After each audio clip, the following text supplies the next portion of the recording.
వాళ్ళ పేరెంట్స్ అందరికీ చెప్పడం జరిగింది. వర్షిణికైతే ఎలాంటి కేసులు ఆవిడ మీద లేవు కాబట్టి చట్టపరంగా కొంత కౌన్సిలింగ్ లాంటిది ఇచ్చేసి ఆవిడ మెదడుని కొంచెం మనం వాష్ అంటే బ్రెయిన్ వాష్ లాంటిది చేసేసి మళ్ళీ వాళ్ళ ఇంటికి చేర్చే ప్రయత్నంలోనే ఉన్నాము. వాళ్ళ పేరెంట్స్ కూడా అదే మాట చెప్పాము.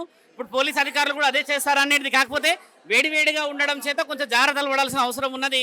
ఎలాంటి సనాతన ధర్మ కార్యక్రమాలు ఇతర సాధు సంతులందరూ ఈరోజు హర్షం వ్యక్తపరుస్తున్నారు. యావత్ తెలంగాణ ప్రజలందరూ, ముఖ్యంగా మోకిలా పోలీస్ అధికారులకి ప్రత్యేకంగా ఒక సాధు సత్పురుషుల నుంచి శివరుద్ర సాధు అయిన నేను కృతజ్ఞతలు తెలుపుతున్నాను.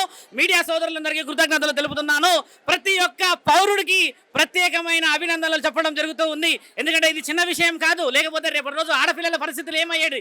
మొదటి భార్య రాధిక వచ్చారు, తర్వాత వర్షినికి సంబంధించిన విషయాలు, వాళ్ళ పేరెంట్స్ వీళ్ళ పేరెంట్స్, ఇంతమంది బయటకు వచ్చినప్పుడు మనందరిని మనం కాపాడుకోవాల్సిన తరుణం ఇది. అందరం ఏకమైన తర్వాత మనందరం ముందుకు పోవాల్సిన సమయం ఇది. కాబట్టి తెలంగాణ పోలీస్ అధికారులు మంచి చొరవ చూపించారు. కాబట్టి త్వరలోనే అందరికీ న్యాయం జరగాలని చెప్పేసి, ఇలాంటి భవిష్యత్తులో ఎవరు కూడా ముందుకు రావడానికి మన ధర్మం పేరిట అపవాదాలు కానీ అన్యాయ కార్యక్రమాలకి దిగకూడదని చెప్పేసి ఒక సాధువు ద్వారా ఒక సాధువు అయిన నేను హెచ్చరించడం కూడా జరిగింది. మిత్రులారా, సంవత్సరం నుంచి పోలీసులతో నేను ఇంకా మాట్లాడలేదు.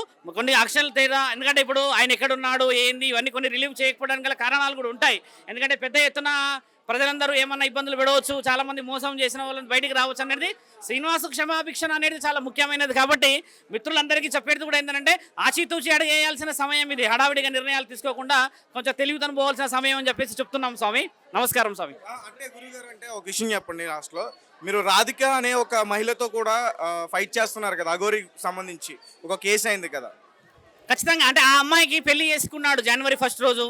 ఆ అమ్మాయి దగ్గర 4 లక్షల అమౌంట్ డీటెయిల్స్ ఉన్నాయా? ఫుల్ డీటెయిల్స్ ఉన్నాయి, డాక్యుమెంట్ ఉంది, రికార్డు ఉంది. మహిళా కమిషనర్ గారికి కూడా అన్ని ఇచ్చాం. కాబట్టి ఖచ్చితంగా న్యాయం జరుగుతుంది. ఆ అమ్మాయి కూడా ముందు చాలా మంది వస్తున్నారని చెప్తే కూడా నేను ఆపి పెట్టడం జరిగింది. అలా చాలా మంది ఆడపిల్లలు బయటకు వస్తుంటే చూసే వాళ్ళందరూ సమాజంలో ఈ సాధు సత్పురుషులని అవమానపరిచే అవకాశాలు ఎక్కువ ఉంటాయి. కాబట్టి పోలీస్ అధికారులకి ఇవ్వాల్సిన గవర్నమెంట్ అధికారులందరికీ ఇవ్వడం జరుగుతుంది. తేజ, మీ అందరికీ కూడా కృతజ్ఞతలు చెప్తున్నాము. మీరందరూ మొదటి నుంచి సంవత్సరం నుంచి ఒకే విధంగా ప్రయత్నం చేస్తూ ఈ రోజు మొత్తానికి ఒక నిర్ణయాన్ని మీరు చెప్పడం ద్వారా ఎంతో గౌరవంగా అనిపిస్తుందని చెప్పి చెప్పడం జరుగుతుంది స్వామి. మన ఇద్దరమే కదా బయట పెట్టినట్టు మనం మొదట ప్రయత్నం చేశాము, ఆ తర్వాత లెటర్స్ వచ్చాయి, ఎన్నో ప్రయత్నాలు చేశాం. కాబట్టి మీలాంటి వాళ్ళు ముందుకు రావాలని చెప్పి మీడియా సోదరులందరికీ చెప్తున్నాం స్వామి. ప్రతి ఒక్కరికి కృతజ్ఞతలు. నమ శివాయ నమః. అసలు శ్రీనివాస్ మీకు ఎలా పరిచయం, ఎప్పుడు పరిచయం? అంటే మా ఛానల్లో తెలియదు మేడం. అంటే క్లారిటీగా మనకి క్లారిటీ వస్తున్నాయి. మళ్ళీ అదే అడిగి ఒక పెద్ద ఎట్లా అయిపోతుందంటే, చెప్పండి మేడం, తెలియాలి కదా ఇప్పుడు ఎట్లా పరిచయం అనేది ఏంటి అనేది. ఇప్పుడు ఆ పరిచయమైన వెర్షన్ వరకు చెప్తే ఈయనే ఉండాలి 1 అవర్ దాకా. ఎన్ని సంవత్సరాల క్రితం పరిచయం? నేను అడిగిన దానికి చెప్పండి చాలు. సంవత్సరాలు ఏం లేదు, మంత్స్. అంటే ఎలాగ, అంటే అఘోరిగా ఉన్నప్పుడే మీరు ఇష్టపడ్డారా? అఘోరిని ఇష్టపడడం అంటూ ప్రత్యేకంగా ఏముంటది, ఆమె ఒక అమ్మ అవతారంలో వచ్చింది. భక్తి పరంగా ఇష్టపడడం అయితే జరిగింది. అంటే ఎలా పరిచయం? ఏదైనా పూజలో పరిచయమా, ఏదైనా దేవాలయంలో పరిచయమా? అంటే మా ఊరికి వచ్చారు కాబట్టి నేను వెళ్ళి కాంటాక్ట్ అవ్వడం జరిగింది. ఎక్కడి నుంచి స్టార్ట్ అయింది, ఎలా స్టార్ట్ అయింది మీ జర్నీ? అంటే ఎలా? మా ఊరు కరీంనగర్ లో. ఏం మాయ మాటలు చెప్పారు మీకు? మాయ మాటలు అంటే మామూలుగా మాట్లాడేవాళ్ళు, భక్తి గురించి, సనాతన ధర్మం అదే చెప్తుండే. ఏమన్నా మంత్రాలు చదివేవాడమ్మా? నా ముందున్నప్పుడు ఏం మంత్రాలు చదివే. నార్మల్ ఇప్పుడు బయట కొన్ని వినిపిస్తున్నాయి కదా, గూగుల్ క్రీమ్ అయ్యాను. ఇంతవరకు అయితే నాకు అంటే ఆ మంత్రం మీరు చెప్పారు కాబట్టి నాకు నవ్వు వచ్చింది. ఎందుకంటే అసలు అట్లాంటి మంత్రం ఉంటుందా అని నేను కూడా డౌట్ పడ్డా. అది కూడా అలాంటి మంత్రం ఉందని కూడా నేను నిన్ననే చూసాను, నాకు అది కూడా తెలియదు. మీరు ఫస్ట్ లో భయపడ్డారు కదా అఘోరికి, అంటే ఒకవేళ ఈమె నుంచి మనం దూరంగా ఉంటే మనల్ని ఏదైనా చేస్తుందేమో అని.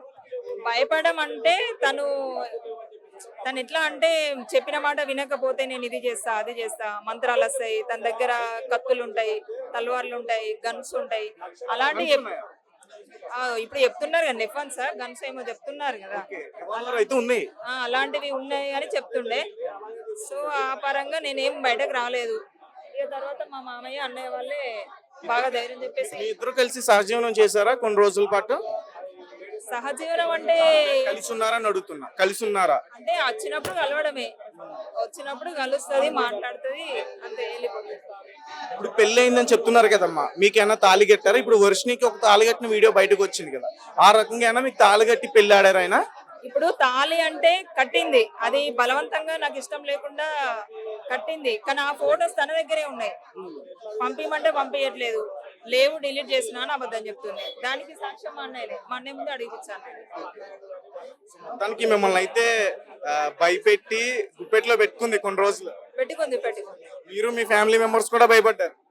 అంటే నేను మా ఫ్యామిలీ మెంబర్స్ కి చెప్పలేదు, ఎందుకంటే ఈ వర్షిని అమ్మాయి వచ్చింది కదా బయటకు, తను వచ్చినప్పుడే నేను మా వాళ్ళకి చెప్పిన. అప్పుడే నాకు స్పాట్ లో పట్టుకొచ్చారు ఇక్కడికి, ఇంకో ఆడపిల్లకి జరగద్దు, ఏదైనా సరే ముందుకు వెళ్దామని చెప్పేసి మామయ్య అన్నయ్యనే ధైర్యం చేసి పట్టుకొచ్చారు వీడికి. లేకపోతే బహుశా నేను కూడా రాకపోయేదాన్నేమో.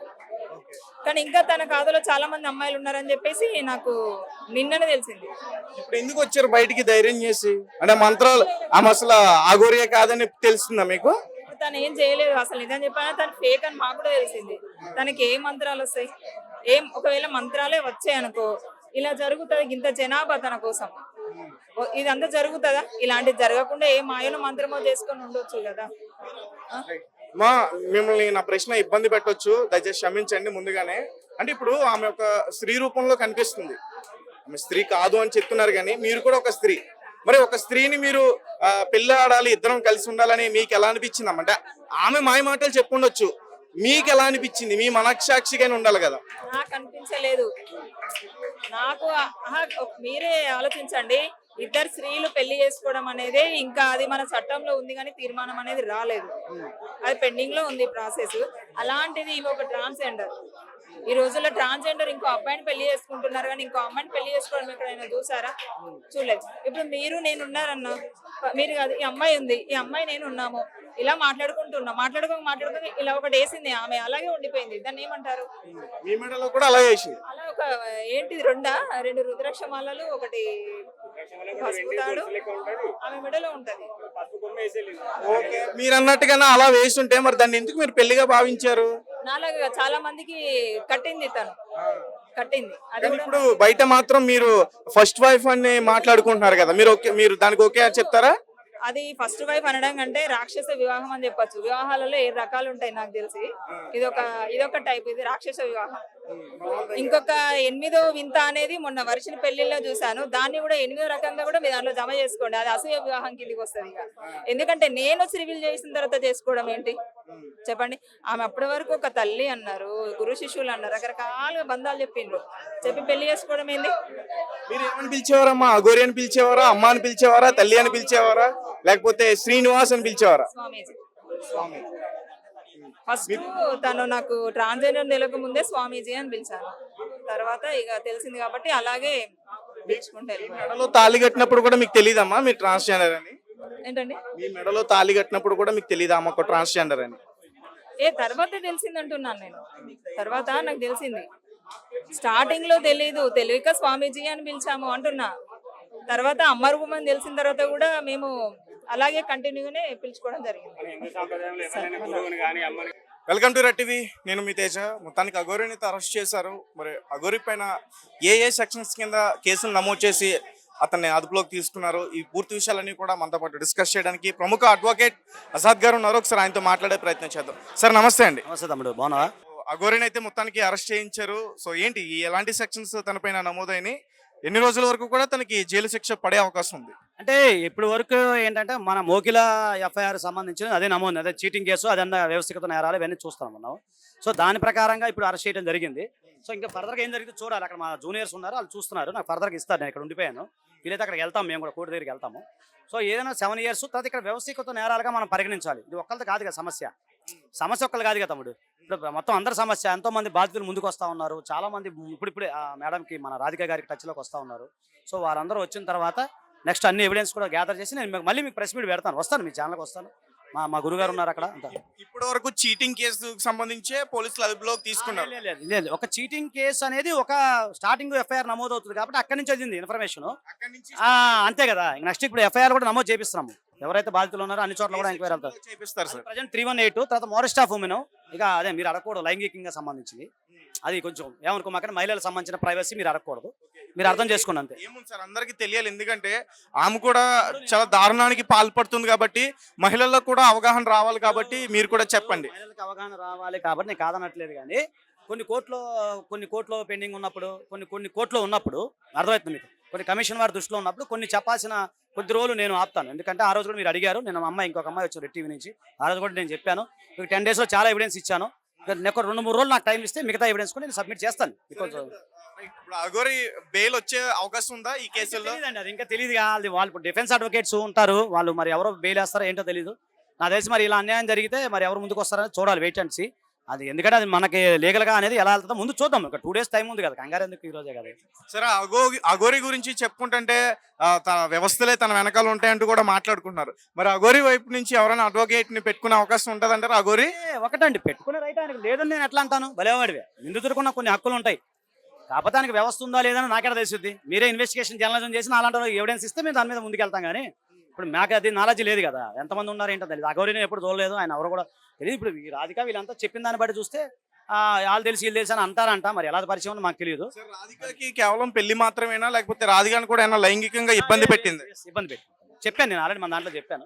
లైంగికంగా వేధించాడు. ఇక అంటే మోడెస్ట్ ఆఫ్ ఉమెన్ తమ్ముడు, అది కొన్ని ప్రొఫెషనల్ ఎథిక్స్ ఉంటాయి, నేను చెప్పలేను. ఇలా మన స్టూడియోకి చెప్పాను, సార్కి చెప్పాను. నీకు చెప్తున్నాను, మన స్టూడియోకి తీసుకొస్తా అని చెప్పాను సార్కి. మన కృష్ణ ఉన్నాడు కదా, మన కృష్ణ వాళ్ళందరూ చెప్పాను. కుదిరితే రేపు కుదిరితే వాళ్ళ రేపు కుదిరితే మన స్టూడియోకి వస్తే మీరు పర్సనల్ విషయాలు అడగండి, కొన్ని నేను చెప్పకూడదు అది.